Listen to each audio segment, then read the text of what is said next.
From the Cronkite Studios in downtown Phoenix, this is Cronkite News. There's a wildfire burning thousands of acres north of Flagstaff, and crews are letting it burn. We'll explain why this fire has an increased element of danger. Plus, an odd discovery beneath a storm drain in Nogales has U.S. border agents investigating further into the matter. And a Valley Street is getting a new name, all to honor a famous resident. Cronkite News starts now. Good evening and welcome to Cronkite News on Arizona PBS. I'm Matt Helgeson. And I'm Ellie Lundberg. Thank you for joining us. There's a fire burning in northern Arizona that's not your typical raging wildfire. Cronkite News reporter Amanda Slee explains why crews are letting this fire burn carefully. The Maroon wildfire is currently about 7,000 acres large and burning in a cinder basin 18 miles northeast of Flagstaff. And there's an unusual obstacle crews are dealing with that could lead to an explosive situation. It's kind of an interesting place to have a fire. We don't usually work in that kind of vegetation type. This fire started in mid-May from a lightning strike in what's known as Maroon Crater near Flagstaff. Fire managers say it happened in the right place at the right time. As far as this fire, we're using it to maintain fire on the landscape and reintroduce fire into areas that haven't burned in a while to reduce the risk of catastrophic wildfire. We pretty much identified a road system around the fire. We called that our box, and the fire's in the middle of it, and we are proceeding on turning the box black. These burn operations consist of intentionally setting fire to clusters of trees to help create a healthy forest. A complicating factor of the wildland fire behind me is the fact that there's unexploded ordnance lodged deep into the ground in a decommissioned nearby artillery range where an Arizona infantry unit once practiced. It's left over from post-World War II when an Arizona infantry unit got permission from the U.S. Forest Service to use Maroon Crater for artillery practice. The actual impact zone where they threw their artillery was here in this circle, mostly on the south and west side of Maroon Crater. So this zone here is off limits to us for any suppression activities.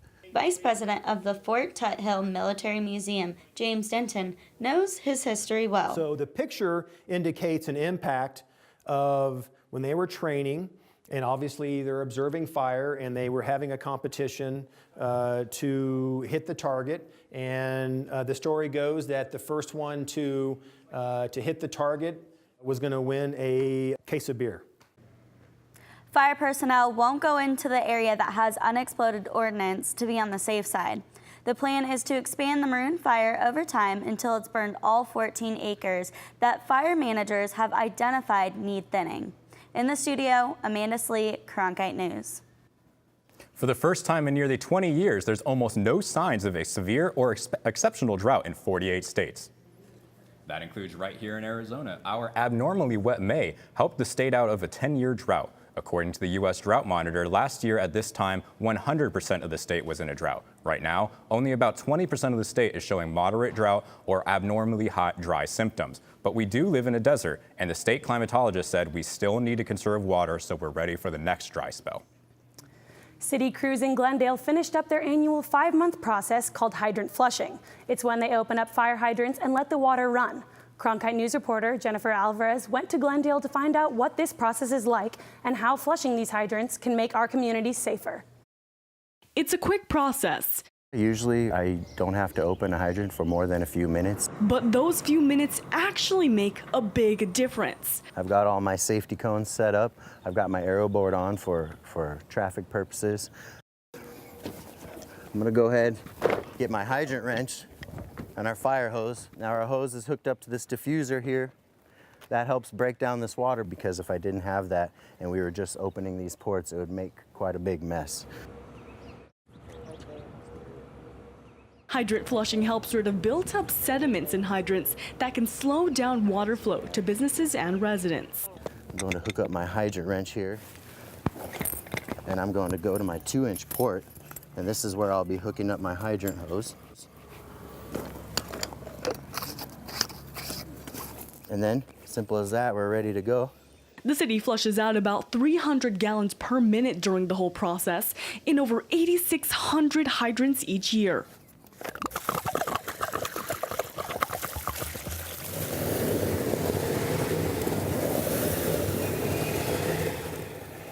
And they say this process also helps keep everyone safe in case of emergency. We are going to check the functionality of that fire hydrant to assure its readiness in the event of emergency. So it's really many factors, but it's really about fire suppression.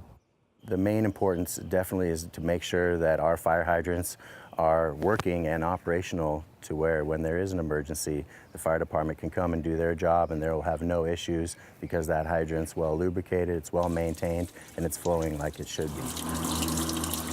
In Glendale, Jennifer Alvarez, Cronkite News. Hydrant flushing can cause water to look a little cloudy or discolored in your home or business. So if this happens, the city says you should run the cold water in a sink or bathtub until it clears up. The No More Deaths trial continues today, where former volunteer Scott Warren is facing 3 felony charges for aiding undocumented migrants. Volunteers are keeping a close eye on the trial to see how it could affect the humanitarian efforts at the border. Nate Walter, the assistant U.S. attorney leading the prosecution, said in his opening statement last week that this trial was not about humanitarian aid, but rather Warren's decision to, quote, shield illegal aliens from law enforcement for several days, end quote. Warren is facing up to 20 years in prison. Border Patrol agents in Arizona say they found an unfinished tunnel connecting the United States to Mexico. Agents, along with Mexican law enforcement, discovered the tunnel Wednesday near the cross-border point of Nogales. The tunnel was several meters below street level, extending 12 feet into the U.S. and 5 feet into Mexico. Authorities found several digging tools inside the tunnel. No arrests have been made. President Donald Trump and First Lady Melania were greeted in the UK at Buckingham Palace earlier today. The president is expected to make several visits with the royal family throughout the day. The president paid his respects at the Tomb of the Unknown Warrior in Westminster Abbey by laying a wreath. The Tomb of the Unknown Warrior contains an unidentified British soldier from the First World War. Trump is also expected to attend D-Day events honoring the 75th anniversary of the invasion of Normandy. The legacy of this famous getting a permanent home right here in downtown Phoenix. And what this means for the future of others with his same disease. Cronkite News reporter Gabriel Moreno has the story next. If you're looking to adopt a pet, you'd better get to this local shelter fast. Why their dogs are on the move.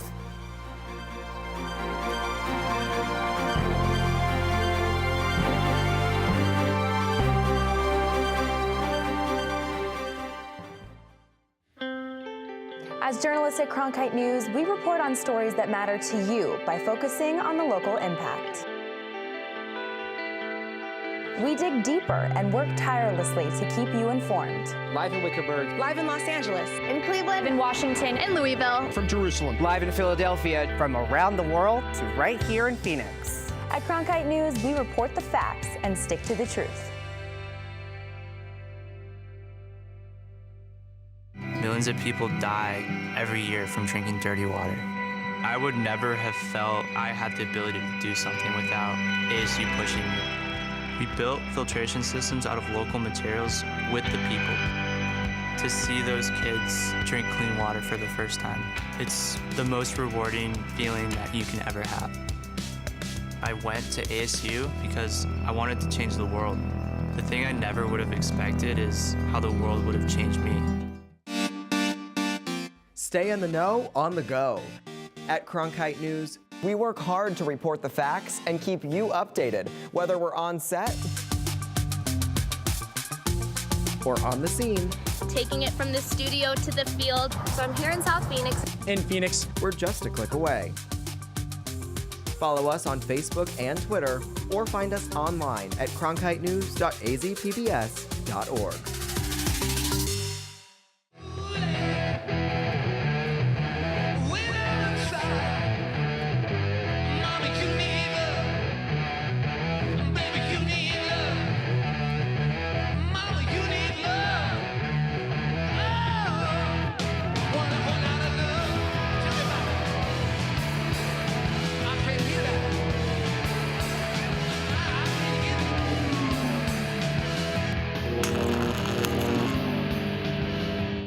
I'm Judy Woodruff, anchor and managing editor of the PBS NewsHour. The journalists of tomorrow face a fast-changing media landscape, but quality news remains vitally important to our communities, our country, and our world. At ASU's Walter Cronkite School of Journalism and Mass Communication, students learn solid, reliable reporting, holding the powerful accountable, and rebuilding the public's trust. The Cronkite School and Arizona PBS, preparing the next generation for a stronger future of journalism. Police have arrested a woman after she drove the wrong way for several miles on 2 Phoenix area freeways. The Arizona Department of Public Safety says the wrong-way driver was first reported around 1:30 this morning. Traffic cameras showed the car heading the wrong way on State Route 51 and then merging onto Loop 101. She was finally pulled over near Hayden Road after going nearly 12 miles in the wrong lanes. There was very little traffic at the time. However, the footage showed drivers swerving to avoid the oncoming car. A DPS trooper was able to get close enough to get her attention. 3 years ago today, boxing great Muhammad Ali passed away at his home in Scottsdale after a long battle with Parkinson's disease. Cronkite News reporter Gabriel Moreno joins us in the broadcast center as Phoenix honors Ali's contribution to Parkinson's research and treatment. Muhammad Ali fought Parkinson's disease for nearly 30 years before his death in 2016. But the legacy of that battle lives on at the Muhammad Ali Parkinson's Center at the Barrow Neurological Institute in Phoenix. I always think to myself, if I don't make time for wellness, then I have to make time for illness. So I need to be healthy, and the Parkinson's Center helps me with that. And now, patients arriving at the Parkinson's Center will approach on a street named for the man known simply as Champ. Monday, the city of Phoenix renamed the portion of West Merrill Street between Central and 3rd Avenues Muhammad Ali Way, part of a day celebrating Ali's contributions to Parkinson's research and treatment.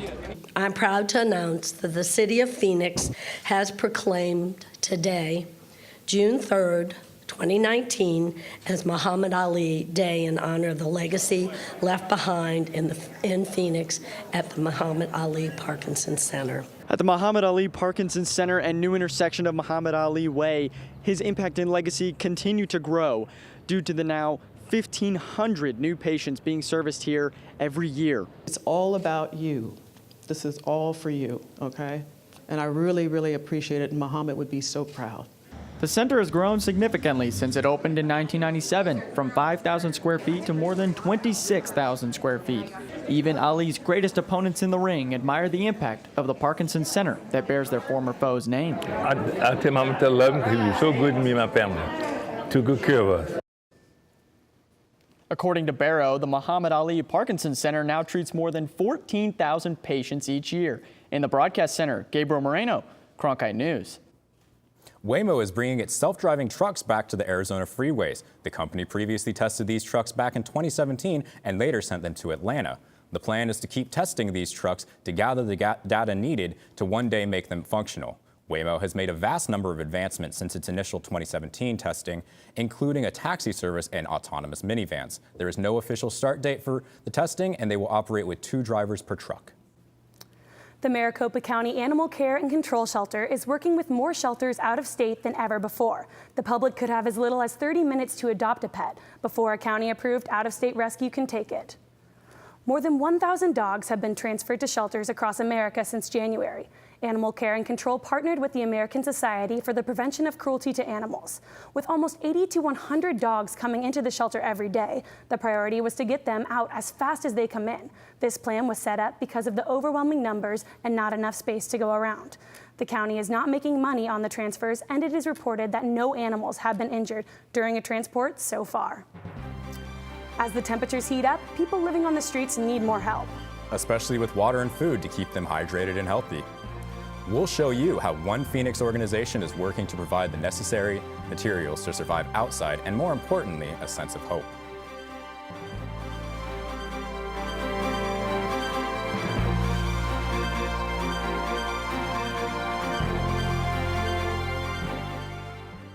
Here at Cronkite News, we have producers who craft shows that make an impact on our community. Our broadcasts allow students to be involved in all levels of production, from producing to directing. We are guided by highly respected professionals who mentor the journalists of tomorrow. From technical directing to teleprompting and beyond, our production crew works tirelessly to produce meaningful and award-winning shows. We are Cronkite News on Arizona PBS.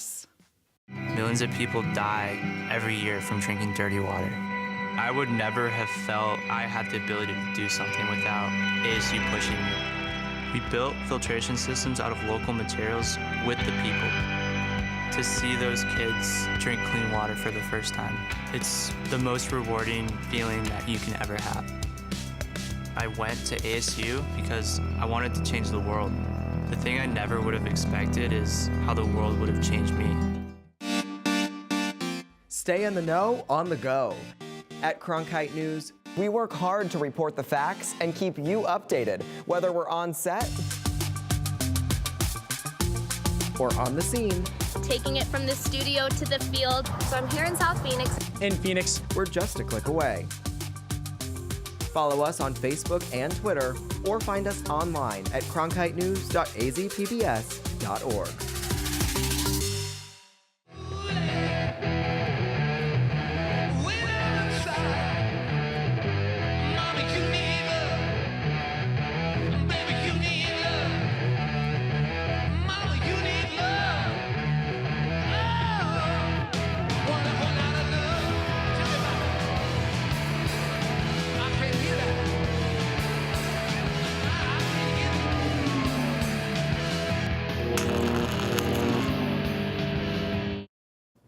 One local organization is stepping up to help members of the homeless community in Phoenix.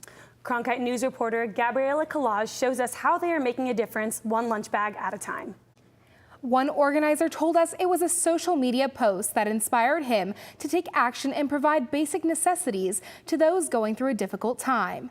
7 years later, an army of volunteers wanting to also help is now part of that process. Water bottles, cereal, snacks, and stocked up toiletry bags.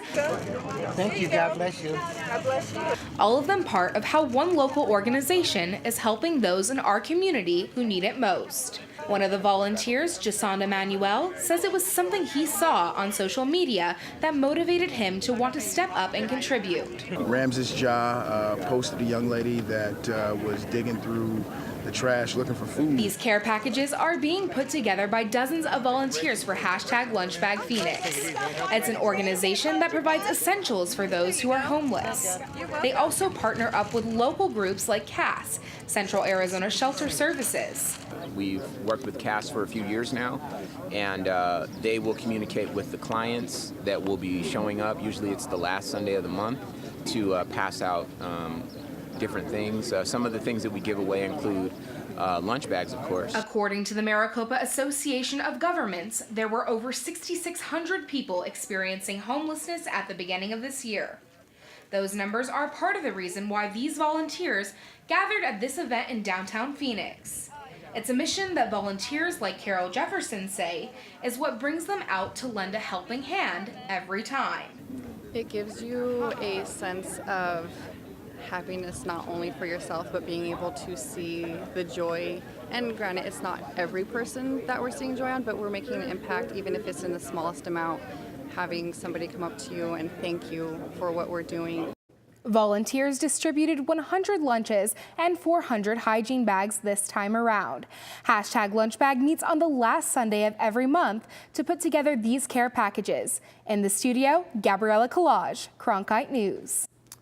About 450 sardine-sized fish with a mouthful of sharp teeth have been released in a remote lake in north central Arizona on purpose. They are called tiger muskies, and they can survive predators. And if they can survive predators, they can grow up to 3 feet long or more. They can eat small bass and could allow anglers to have larger bass to catch in upcoming years. The Arizona Game and Fish Department introduced the tiny fish on May 16th into Horse Thief Basin Lake. The tiger muskies cannot reproduce because they are hybrids. Game and Fish says there is no threat of them spreading into other waters.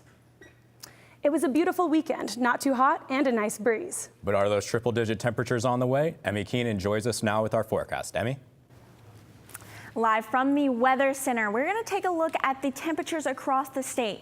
So if you're hanging out around the Grand Canyon, it's going to be Flagstaff, very moderate temperatures. These temperatures are going to be very cool. But then as you make your way down south, it's going to be Phoenix, Gila Bend. It's going to be mid to upper 90s. So that's a huge jump. And then tomorrow, early birds, 8 a.m., it's going to be sunny, 79, but beware, it does not get any better from there. Throughout the day, the temperature is going to climb all the way to 97 degrees by 4 o'clock. And as Matt did mention, the rest of our week is going to hit triple digits with lows of mid-70s. But then for the rest of the week, you can see as a Monday hits, you're going to see relatively cloudy skies. These clouds are going to act as an insulator. That's going to bring the heat up. The temperature is going to be 104 degrees. So make sure you stay hydrated. Live from the Weather Center, I'm Emmy Keenan. Last Friday, the National Spelling Bee finished with an unexpected ending. And it was the end of competition forever for one student from Arizona. We'll meet her coming up.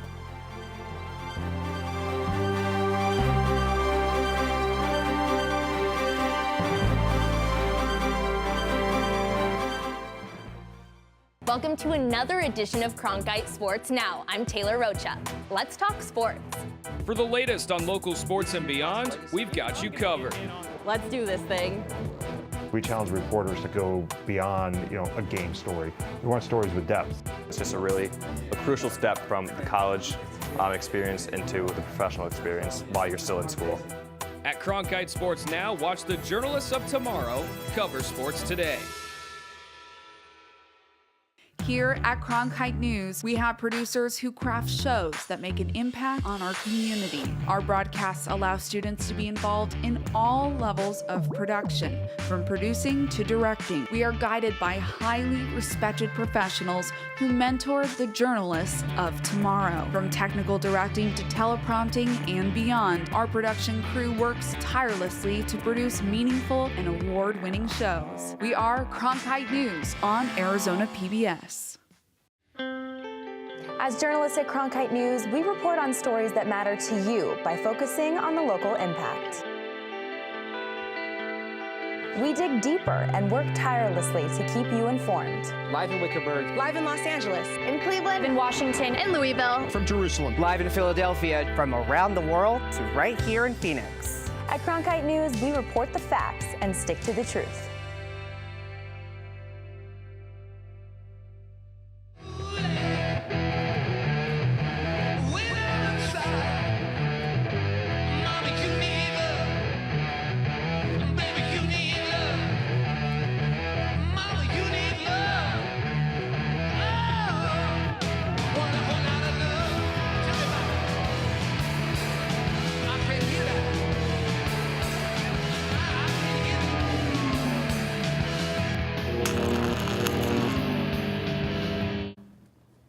Students at the Scripps National Spelling Bee obviously know their spelling, but they learn real-world lessons too, like not everybody gets to go home a champion.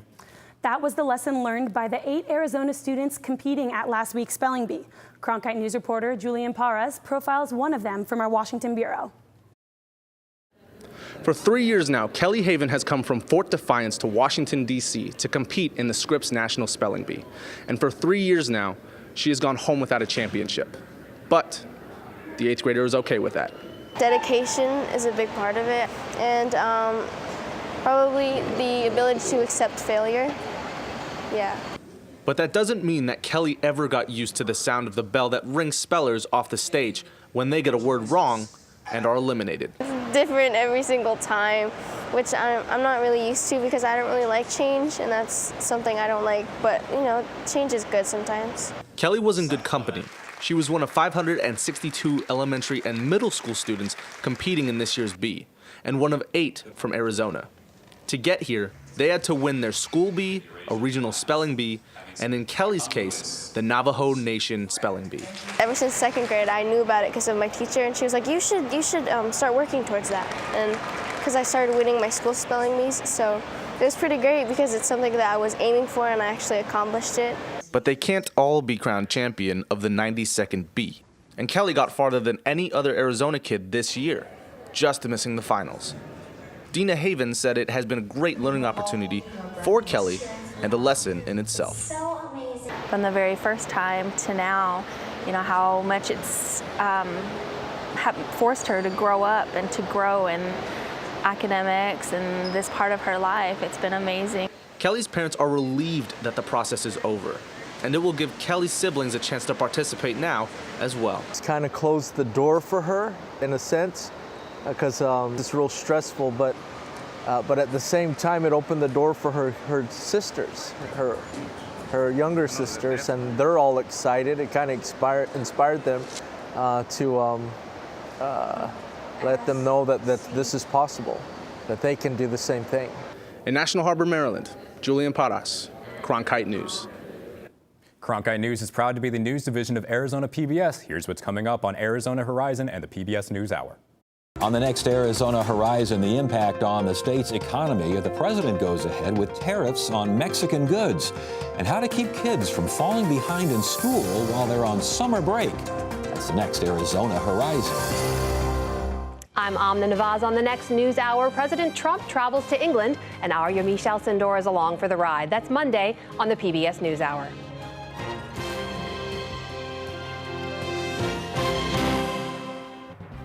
That's it for Cronkite News tonight. Thank you for joining us. For top Arizona stories anytime, go to cronkitenews.azpbs.org.